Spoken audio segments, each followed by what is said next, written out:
Hello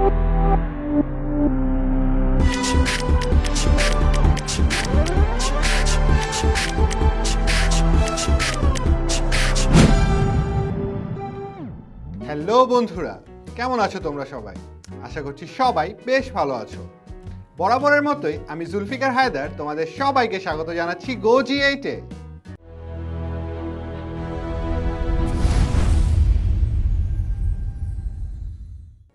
বন্ধুরা, আজকের এপিসোডে আমরা একাদশ ও দ্বাদশ শ্রেণীর উচ্চতর গণিত প্রথম পত্রের তৃতীয় অধ্যায় অর্থাৎ সরলরেখা থেকে বিভিন্ন গাণিতিক সমস্যার সমাধান করার চেষ্টা করব। তাহলে চলো শুরু করা যাক। বন্ধুরা, তোমরা তোমাদের স্ক্রিনে তিনটি গাণিতিক সমস্যা দেখতে পাচ্ছ। চলো আমরা এক এক করে এই গাণিতিক সমস্যাগুলোকে সমাধান করি। আমাদের প্রথম সমস্যায় বলা আছে ও এ বি সি একটি সামান্তরিক। এক্স অক্ষ বরাবর ও এ অবস্থিত এবং ওসি রেখার সমীকরণ হচ্ছে y = 2x এবং বি বিন্দু স্থানাঙ্ক 4,2। তাহলে আমাদের এখানে এ ও সি বিন্দুর স্থানাঙ্ক নির্ণয় করতে বলা হয়েছে এবং এসি কর্ণের যে সমীকরণ তা আমাদের বের করতে বলা হয়েছে। তাহলে প্রথমে আমরা যদি এই সামান্তরিকের চিত্রটি আঁকার চেষ্টা করি,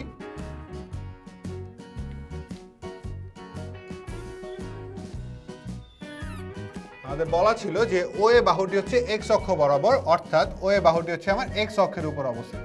তাহলে আমি ধরে নিচ্ছি এটা আমার মূল বিন্দু, এটা হচ্ছে এ, তাহলে ও এ হচ্ছে গিয়ে এটি। এবং ওসি রেখার সমীকরণ হচ্ছে y = 2x, যা হচ্ছে y = mx আকৃতির। তাহলে আমরা বলতে পারি এটি হচ্ছে মূল বিন্দুগামী একটি সরলরেখা। এবং বি বিন্দু স্থানাঙ্ক আমার দিয়ে দেওয়া আছে হচ্ছে 4,2।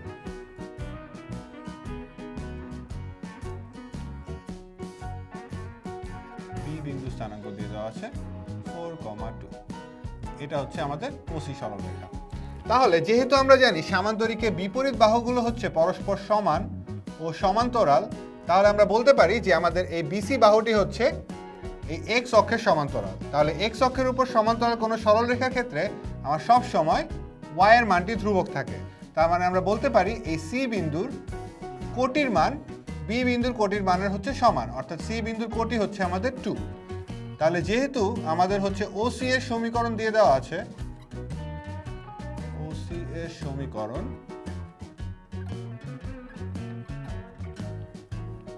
y = 2x। যেহেতু আমরা বললাম যে আমাদের সি এর কোটি হবে হচ্ছে গিয়ে 2, তাহলে এইখানে যদি আমি সি এর কোটি 2 বসাই, তাহলে 2 = 2x, যেখান থেকে আমি x এর মান পাবো হচ্ছে গিয়ে 1। তার মানে আমাদের সি বিন্দু স্থানাঙ্কটি আমাদের হচ্ছে গিয়ে 1,2। তাহলে অর্থাৎ সি এর স্থানাঙ্ক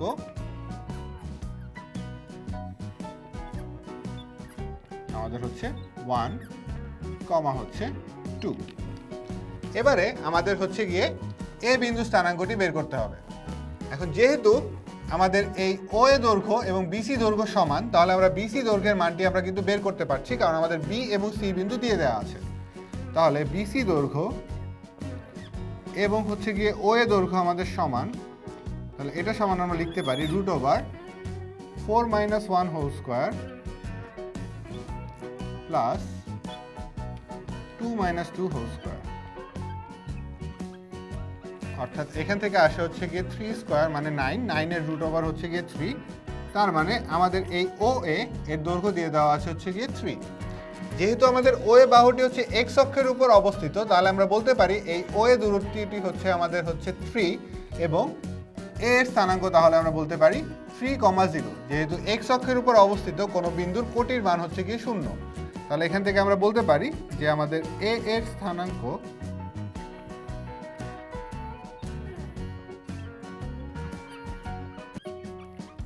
হচ্ছে গিয়ে 3,0। তাহলে আমরা আমাদের এই এ এবং সি এর স্থানাঙ্ক আমরা বের করে ফেলেছি। তাহলে অঙ্কের দ্বিতীয় অংশে বলা ছিল যে আমাদের এই এসি কর্ণটি অর্থাৎ এই কর্ণটির সমীকরণ আমাদের বের করতে হবে। তাহলে আমাদের দুটি বিন্দু রয়েছে, তাহলে এখানে আমাদের আসলে দুটি বিন্দুর সংযোজক সরলরেখার সমীকরণ বের করতে হবে। তাহলে আমরা বলতে পারি যে এ 3,0 ও সি 1,2 বিন্দুগামী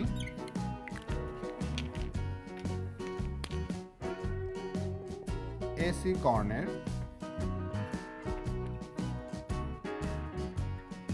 সমীকরণ, তাহলে দুটি বিন্দুর মধ্যবর্তী সংযোজক সরলরেখার সমীকরণ অনুযায়ী আমরা যদি এটাকে লিখি, তাহলে x মাইনাস হচ্ছে x1 এখানে আমাদের হচ্ছে 3 divided by x1 minus x2 মানে হচ্ছে 3 মাইনাস হচ্ছে 1, এবং y মাইনাস y1 এর মান আমার এখানে 0, এবং y1 মাইনাস y2 মানে হচ্ছে 0 মাইনাস হচ্ছে 2। তাহলে এখানে থাকছে হচ্ছে x মাইনাস 3 ডিভাইডেড বাই 2 সমান হচ্ছে y বাই হচ্ছে 2, এবং এই মাইনাস একটু উপরে চলে যাবে, এই 2 কাটাকাটি চলে যায়, এবং এখান থেকে আমরা সমীকরণটি পাই হচ্ছে x প্লাস y মাইনাস 3 সমান হচ্ছে 0। এটি হচ্ছে আমাদের এই ওসি কর্ণের সমীকরণ। আশা করি তোমরা প্রথম গাণিতিক সমস্যার সমাধানটি বুঝতে পেরেছো। বন্ধুরা, এবার চলো আমরা দ্বিতীয় গাণিতিক সমস্যাটি সমাধান করি। আমাদের দ্বিতীয় গাণিতিক সমস্যায় বলা আছে, দেখাও যে x equals to a, y equals to b এবং y ইকুয়ালস টু mx রেখা তিনটি যে ত্রিভুজ গঠন করে তার ক্ষেত্রফলের মান হচ্ছে এটি। অর্থাৎ আমাদেরকে একটি ত্রিভুজ অঙ্কন করতে হবে যেটি হচ্ছে গিয়ে x equals to a Rekha, y equals to b রেখা এবং y ইকুয়ালস টু mx রেখা দ্বারা আবদ্ধ। তাহলে আমরা যদি এরকম একটি ত্রিভুজ গঠন করার চেষ্টা করি, তাহলে আমরা জানি x ইকুয়ালস টু a বলতে আমরা হচ্ছে y অক্ষের সমান্তরাল একটি রেখাকে বোঝাচ্ছি। তাহলে এই রেখাটি হচ্ছে এটি, এটা হচ্ছে আমার x সমান হচ্ছে গিয়ে a, এবং y ইকুয়ালস টু b বলতে আমরা x অক্ষের সমান্তরাল একটি রেখাকে বোঝাচ্ছি। তাহলে এটা হচ্ছে আমার y ইকুয়ালস টু হচ্ছে b, এবং y ইকুয়ালস টু mx বলতে আমরা মূল বিন্দুগামী একটি সরলরেখাকে বোঝাই। তাহলে যদি আমরা ধরে নেই যে মূল বিন্দুগামী একটি সরলরেখা, এটা হচ্ছে আমাদের y ইকুয়ালস টু mx রেখা। তাহলে এই তিনটি রেখা দ্বারা আবদ্ধ ত্রিভুজের ক্ষেত্রফলটি আমাদের বের করতে হবে। তাহলে এই ক্ষেত্রফলটি বের করার জন্য আমাদের প্রথমেই এই তিনটি সরল রেখা আমাদের পরস্পরকে যে ছেদবিন্দু রয়েছে তা আমাদের নির্ণয় করতে হবে। তাহলে প্রথমে দেখি আমাদের এক করা হয়ে গেছে, আমরা এখন 2 এ আছি। আমাদের প্রথম সরলরেখার সমীকরণ হচ্ছে কি x সমান হচ্ছে a, এটাকে আমরা 1 নং সমীকরণ দেই। দ্বিতীয় সরলরেখাটি হচ্ছে কি আমাদের y ইকুয়ালস টু b, যেটিকে আমরা 2 নং সমীকরণ দিচ্ছি, এবং তৃতীয়টি হচ্ছে গিয়ে y ইকুয়ালস টু mx। তাহলে যদি আমরা প্রথম এবং দ্বিতীয় এই সরলরেখা দুটির হচ্ছে গিয়ে ছেদবিন্দু বের করতে চাই, তাহলে আমরা এখান থেকে দেখতেই পাচ্ছি যে আমাদের x এর মান হবে বা ভুজ হবে হচ্ছে গিয়ে a, এবং কোটি হবে হচ্ছে গিয়ে আমার b। তাহলে 1 ও 2 এর ছেদবিন্দু আমরা পাচ্ছি, ধরে নিলাম হচ্ছে গিয়ে a, সেটা হবে গিয়ে a, b। এবার যদি আমরা 2 ও 3 এ আসি, এটা হবে আমাদের b। আমরা এখান থেকে দেখতে পাচ্ছি 2 এবং 3 এ আমি যদি হচ্ছে গিয়ে y ইকুয়াল টু b এবং y ইকুয়াল টু mx, তার মানে আমি এখান থেকে লিখতে পারি 2 ও 3 থেকে যে b এর মান হচ্ছে গিয়ে m অফ x, বা এখান থেকে আমরা পাই হচ্ছে গিয়ে x সমান হচ্ছে গিয়ে b বাই m। তার মানে আমাদের 2 এবং 3 এর ছেদবিন্দুর ভুজ হবে হচ্ছে গিয়ে b বাই m, এবং কোটির মান হবে হচ্ছে গিয়ে আমাদের এই b। একইভাবে 1 ও 3 এর ছেদবিন্দু যদি আমাদের হয় c, এই ক্ষেত্রে আমাদের এই ছেদবিন্দু স্থানাঙ্কটি বের করব। তাহলে এখানে আমরা দেখতে পাচ্ছি যে x এর মান হচ্ছে a, তার মানে c এর ভুজ হবে হচ্ছে গিয়ে a, এবং কোটি হবে, আমি যদি এই x এর মান এখানে বসিয়ে দিই, তাহলে x এর মান এখানে বসালে আমার এটা আসবে y ইকুয়াল টু m এ, তার মানে এটার কোটি হবে m এ। তাহলে আমাদের এবারে এই a, b এবং c এই তিনটি বিন্দু দ্বারা গঠিত যে ত্রিভুজটি আছে তার ক্ষেত্রফল আমাদের নির্ণয় করতে বলা হয়েছে। তাহলে সুতরাং ত্রিভুজ ABC এর ক্ষেত্রফল আমরা সূত্র জানি, আমাদের প্রথমে বসিয়ে দিব AB1 half of b by m, b1 a m a 1। আমরা আগেই সরলরেখা অধ্যায়ে ত্রিভুজের ক্ষেত্রফল বা তিনটি বিন্দু দ্বারা ত্রিভুজের ক্ষেত্রফল কিভাবে নির্ণয় করতে হয় তা শিখে নিয়েছিলাম। আমরা ওই সূত্রটি এখানে ব্যবহার করছি। তাহলে আমরা যদি নির্ণয় একটি প্রথম সারির সাপেক্ষে বিস্তার করি, তাহলে এটি আসছে হচ্ছে কি half a into B minus M A. এরপর হচ্ছে বি এর ক্ষেত্রে আমার আসবে হচ্ছে কি মাইনাস, আমার এখানে আমরা পাচ্ছি হচ্ছে গিয়ে বি বাই এম ইন্টু হচ্ছে এম এ। তার মানে আমার এই এম এম কাটাকাটি যায়, থাকে হচ্ছে গিয়ে এ বি মাইনাস হচ্ছে গিয়ে আমার এ বি প্লাস আমার হচ্ছে 1 ইন্টু আমার থাকে হচ্ছে গিয়ে,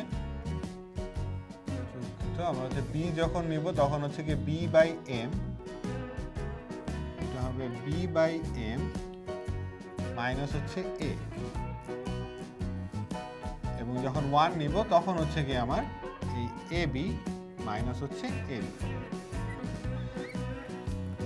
তাহলে এটাকে লেখা যায় হাফ, এখানে a into B minus M A, এবং এখান থেকে আমরা লিখতে পারি মাইনাস, আমরা যদি একটি হচ্ছে গিয়ে 1 বাই এম কমন নেই, অর্থাৎ এখান থেকে হচ্ছে গিয়ে বি বাই এম আসবে, তাহলে এখানে আসবে হচ্ছে গিয়ে বি মাইনাস হচ্ছে এম এ।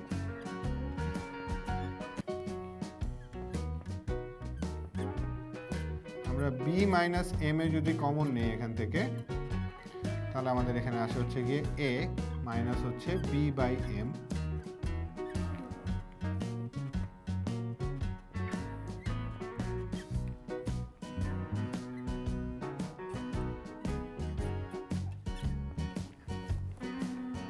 এটাকে যদি আমরা লসাগু করি এম এম এ মাইনাস হচ্ছে বি,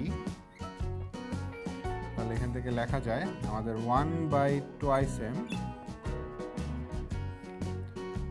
এখানে হচ্ছে বি মাইনাস এম এ, এবং এখান থেকে যদি আমরা একটা মাইনাস কমন নিই তাহলে আমাদের সামনে একটি ঋণাত্মক চিহ্ন বসাতে হবে, এবং এটাকে লেখা যায় বি মাইনাস এম এ।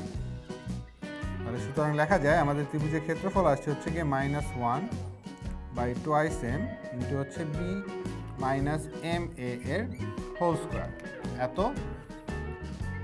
বর্গ একক। এখন আমরা জানি কোনো ত্রিভুজ বা কোনো ক্ষেত্রের ক্ষেত্রফলের মান কখনো ঋণাত্মক হতে পারে না, তাহলে আমরা এই ঋণাত্মক মানটিকে আমরা হচ্ছে উঠিয়ে দিব বা আমরা এর পরম মান নেব। তার মানে আমরা বলতে পারি ত্রিভুজটির ক্ষেত্রফল হবে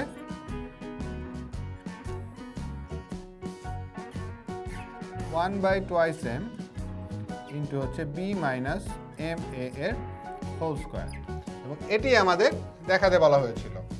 তাহলে এটা আমরা দেখানো হবে।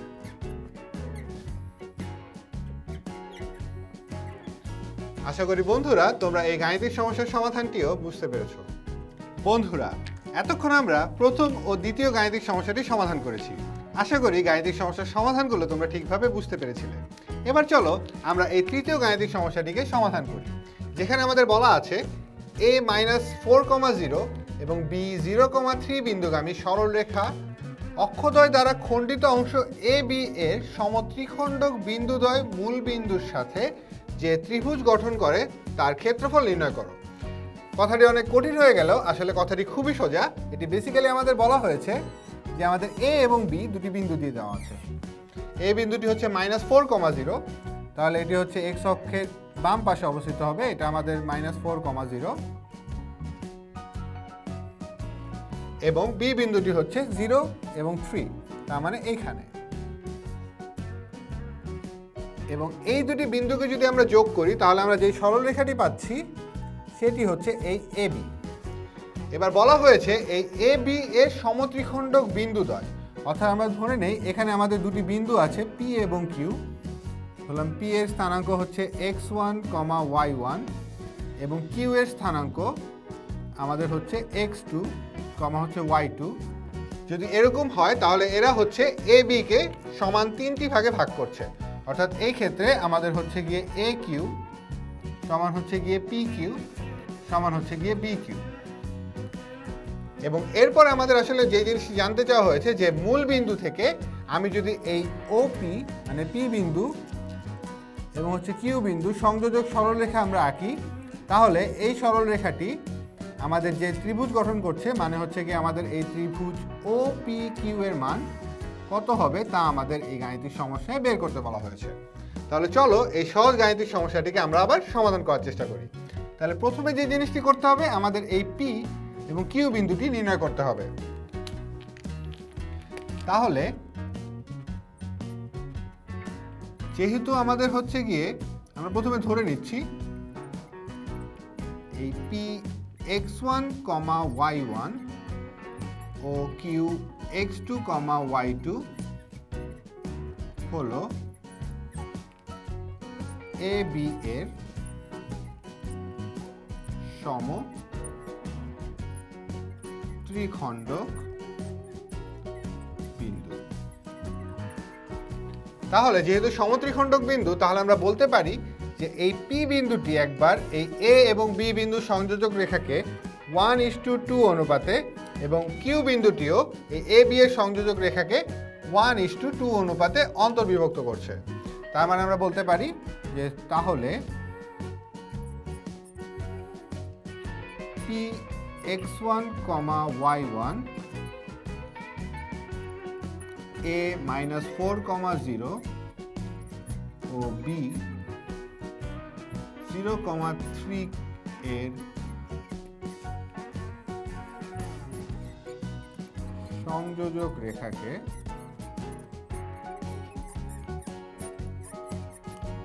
1:2 অনুপাতে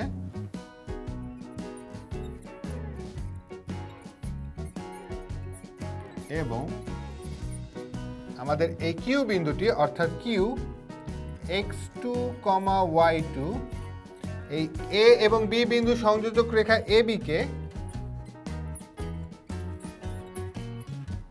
আমাদের হচ্ছে গিয়ে 2:1 অনুপাতে, আমরা এখান থেকে ধরছি যে এখানে 1:2 ছিল, তাহলে কিউ বিন্দুটি তাহলে এখানে 2:1 অনুপাতে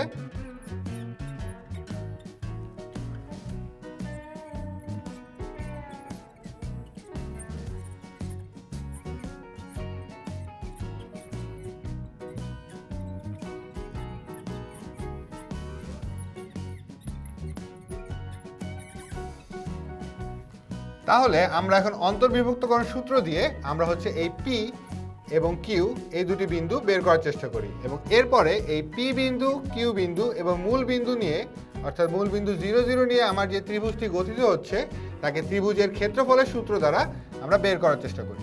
তাহলে প্রথমে আমরা এই পি বিন্দু স্থানাঙ্কটি বের করার চেষ্টা করি। তাহলে পি বিন্দু হলো a -4, 0 ও b আমাদের হচ্ছে 0,3 কে 1:2 অনুপাতে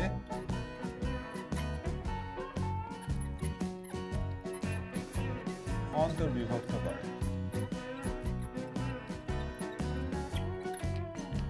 তাহলে পি এর স্থানাঙ্ক হবে, পি বিন্দু স্থানাঙ্ক তাহলে আমরা বলতে পারি যে আমাদের 1 ইন্টু হচ্ছে গিয়ে x2 মানে হচ্ছে 0 প্লাস 2 ইন্টু -4 ডিভাইডেড বাই হচ্ছে গিয়ে আমার 1 প্লাস 2 এবং কমা 1 ইন্টু হচ্ছে গিয়ে আমার y2, আমার এখানে y2 এর মান হচ্ছে গিয়ে 3 প্লাস 2 ইন্টু হচ্ছে y1, y1 এর মান হচ্ছে আমাদের 0 ডিভাইডেড বাই 1 প্লাস 2। তাহলে পি এর স্থানাঙ্ক আমার এখানে আসছে হচ্ছে গিয়ে -4 দুগুণে 8, তাহলে -8/3 কমা এখানে হচ্ছে 3/3 হচ্ছে 1, তাহলে পি এর স্থানাঙ্ক -8/3 কমা হচ্ছে 1। এবার আমরা যদি কিউ বিন্দু নিয়ে আসি, তাহলে কিউ বিন্দু আমাদের a -4, 0 ও b 0,3 কে 2:1 অনুপাতে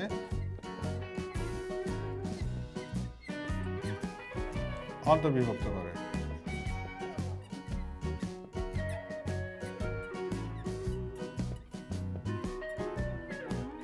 তাহলে আমাদের এই কিউ বিন্দু স্থানাঙ্কটি হবে ঠিক আগের বারের মতোই, আমাদের নিচে 2 + 1, 2 ইন্টু হচ্ছে আমাদের x2, আমাদের x2 এর মান হচ্ছে গিয়ে 0, প্লাস 1 ইন্টু হচ্ছে গিয়ে x1, x1 এর মান হচ্ছে -4। এবং এখানে 2 ইন্টু হচ্ছে গিয়ে আমাদের y2, y2 এর মান হচ্ছে 3, প্লাস 1 ইন্টু x2, x2 এর মান হচ্ছে আমাদের 0। তাহলে এখান থেকে এটা আসে হচ্ছে গিয়ে -4/3, কমা এখানে 3 দুগুণে 6, 6কে যদি আমি 3 দ্বারা ভাগ করি তাহলে আমার থাকছে হচ্ছে 2। তাহলে কিউ বিন্দু স্থানাঙ্কটিও আমরা বের করে ফেলেছি। তাহলে এখন আমরা ও বিন্দুটিকে জানি, যেটি আমাদের মূল বিন্দু, পি বিন্দুটিকে জানি এবং কিউ বিন্দুটিকেও আমরা জানি। তাহলে আমরা ত্রিভুজ ও পি কিউ এর ক্ষেত্রফলটি বের করে ফেলতে পারবো, যেটা সূত্রটি হবে হচ্ছে গিয়ে হাফ। আমাদের প্রথমটি হচ্ছে মূল বিন্দু 0, 0, 1 -8/3, 1, 1 -4/3, 1, 2, 1। এটাকে যদি আমরা বিস্তার করি প্রথম সারির সাপেক্ষে, তাহলে এই শূন্যর জন্য আমার সবকিছু শূন্য আসবে। আলটিমেটলি আমরা এখান থেকে বেসিক্যালি পাচ্ছি হচ্ছে হাফ ইন্টু হচ্ছে গিয়ে আমাদের এই -8/3 ইন্টু হচ্ছে 2 মাইনাস -4/3।